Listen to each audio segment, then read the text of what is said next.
नमस्कार, MP news cast में आपका स्वागत है। मैं हूं आपके साथ दीप्ति भटनागर। आइए शुरुआत करते हैं दिन भर की कुछ खास खबरों के साथ। कान्हा गौशाला मलाका फतेहपुर में प्रथम नेत्र चिकित्सा शिविर का हुआ आयोजन, जिसमें जैविक खाद से खेती करने और अमर शहीद राजीव दीक्षित की याद में निःशुल्क नेत्र चिकित्सा शिविर का हुआ शुभारंभ किया। डॉक्टर सुनील आर्य ने कहा, हर महीने के अंतिम रविवार को कैंप लगते रहेंगे। आंखें हमारे लिए बहुत ही अनमोल और महत्वपूर्ण अंग है। बिना आंखों के ये संसार हमारे लिए अधूरा होता है।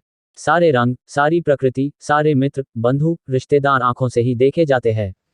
कोई भी भाषा, कोई भी ज्ञान पहले आंखों के द्वारा पढ़कर ही पाया जाता है। परमेश्वर द्वारा दी गई इस अनुपम कृति को हम कैसे संभालें? इन आंखों की सुरक्षा कैसे करेंगे? यदि आंखें कमजोर होती जा रही है तो कैसे उन्हें ठीक रखें? और यदि आंखों में सूजन, लालिमा, पानी आना, अंधेरे में दिखाई न देना, मोतियाबिंद जैसी बीमारियां आ गई है तो बिना ऑपरेशन कैसे ठीक करें? पहले तो तपस्वी नगर अशोक तपस्वी के आवास पर प्रेस वार्ता में अशोक तपस्वी ने जैविक खाद से खेती करने वालों को बढ़ावा देने की बात कही और बुंदेलखंड को जैविक खाद का मुख्य केंद्र बनाने की बात कही। इसके बाद फतेहपुर वेद विद्या परिषद ट्रस्ट द्वारा संचालित कान्हा गौशाला मलाका फतेहपुर डॉक्टर सुनील आर्य, संस्थापक आर्यावर्त वैदिक चिकित्सालय *0 द्वारा नेत्र मरीजों को देखकर उपाय व सुझाव दिए। आंखों में औषधि डलवा कर कैसे आंखें ठीक होगी, उपचार हेतु सुझाव दिया। इस मौके पर सैकड़ों लोग मौजूद रहे। आइए सुने क्या कहा अशोक तपस्वी और डॉक्टर सुनील आर्य ने। आप देख रहे हैं MP newscast. Bureau Sanjay Patel के साथ आर.के. अवधराम सिंह की कवरेज फतेहपुर से। और हम पूरा नहीं कर पाए प्रयागराज में। हाँ, और ये इसमें बात ही नहीं है जो एग्जीबिशन यहाँ भी शुरू होना चाहिए, प्रयागराज में तो शुरू है। और क्या नहीं, यहाँ शुरू गाय प्रोडक्शन यही क्यों ना भाई, जैसे आप ही है, कोई आपके पास आके गरीब साहब ऑपरेशन हो गया तो आपको देख आने की समस्या खत्म हुआ, क्योंकि हमें 1 किलो में 100 रुपया बचने लगा। मान लीजिए खर्चे निकालने के बाद मान लीजिए 25 रुपया किलो बचा हमें। 25 रुपया अगर हम चैरिटी के लिए इस्तेमाल करें तो हम करेंगे। उसकी योजना हम सदस्य बन गया तो हमारा परिवार से।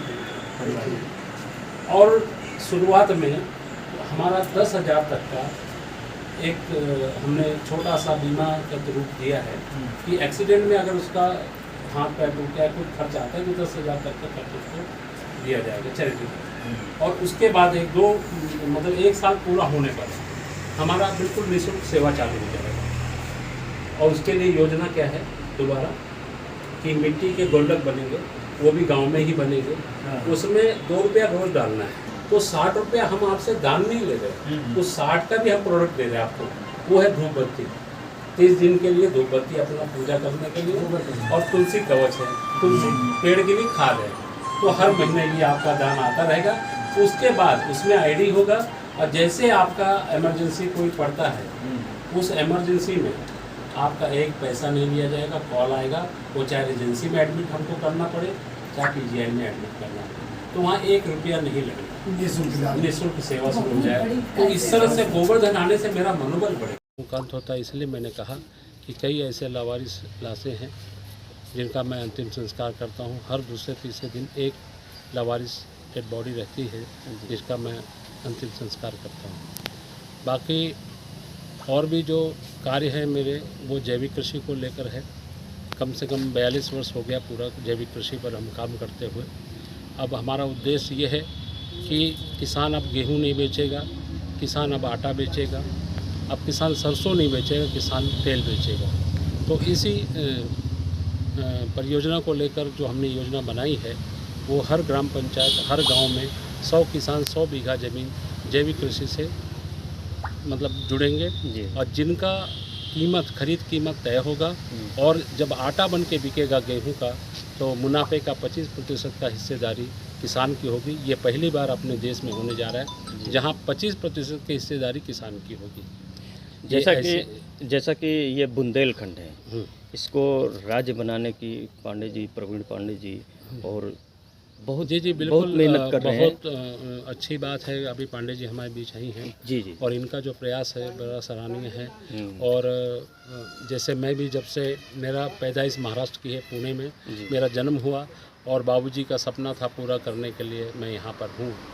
और सबसे पहले मेरा जो था सोच था ये कि मिशन बुंदेलखंड जो एक हमारा प्रोजेक्ट है, बुंदेलखंड राज्य बने, लेकिन वो ऐसा राज्य बने कि पूरे देश में पूरे विश्व में वो राज्य जाना जाए जैविक राज्य के नाम से, जी जहाँ पर केमिकल का प्रवेश बिल्कुल बंद किया जाएगा, कोई केमिकल यूज़ नहीं होगा। हम लोग जैविक पर करेंगे और किसानों को मूल्य मिलेगा। हम ये भी चाह रहे हैं कि सर्टिफिकेशन की अगर बात होती है, लोग कहते हैं जैविक है, इसकी क्या सर्टिफिकेशन है। सर्टिफिकेशन की आवश्यकता नहीं पड़ेगी, सिर्फ बुंदेलखंड का मोहर ही लगेगा, वो सर्टिफाइड हो गया कि ये हमारा जो प्रोडक्ट है ये 100% ये जैविक है।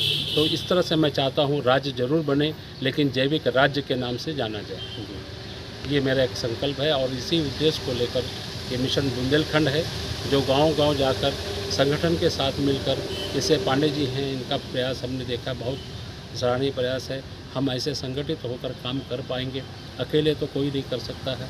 ये संगठन जब तक संगठित नहीं होगा उसमें हमको कामयाबी नहीं मिलेगी।